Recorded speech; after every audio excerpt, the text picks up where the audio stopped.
Hello, in this tutorial we will cover creating a table. So if you're already familiar with something like PHPMyAdmin, you might be thinking you can just create a table by clicking this button. You get this little window that pops up, this page, and you can put the name of a field, the type, default values, that sort of stuff. And that's true. And honestly, I recommend using this generally. It's just an easier way, it's easy to edit. It's just, a better way of doing things, I personally think. But it's good to know how to do it via code as well, because trust me, the need will arise when you're creating dynamic applications and websites.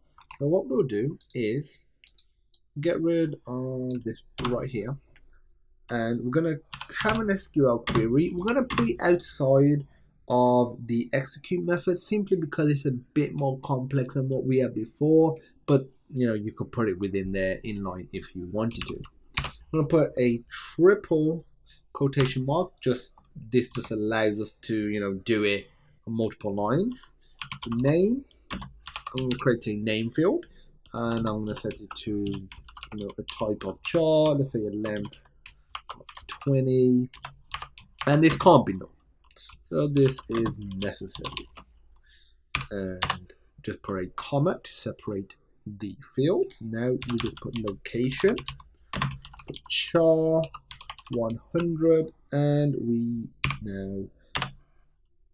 going to put a gender, char 1. So again, gender can really only be male or female. We're just going to keep it simple for now, it's male or female. And age will be integer. We're not saying it can be 16 and a half, it's 16 or 17 in our case. And I feel like I'm missing this. Without this, we won't create table. I'm missing the actual command, and the table is going to be called test table, and put a quotation mark there. Now here we end it, so we're all good.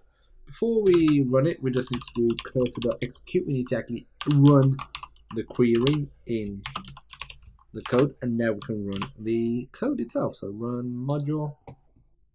Okay, no errors. It's a good sign. If we go to here, if we go to users, as you can see, another table has appeared. You might be thinking, why has it appeared here and not there? That's nothing to do with us. That's just a PHPMyAdmin thing. If I reload, it appears there. So that's fine. Go to test table and go to structure.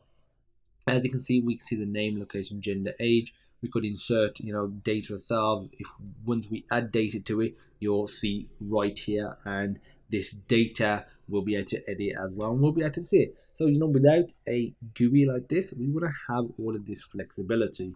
So we're not using this to create the table. We're just simply using it to make sure it has been created, and just look at it in general. So it's more for debugging. So that's it for this video. Thanks for watching, and I look forward to seeing you in the next database tutorial.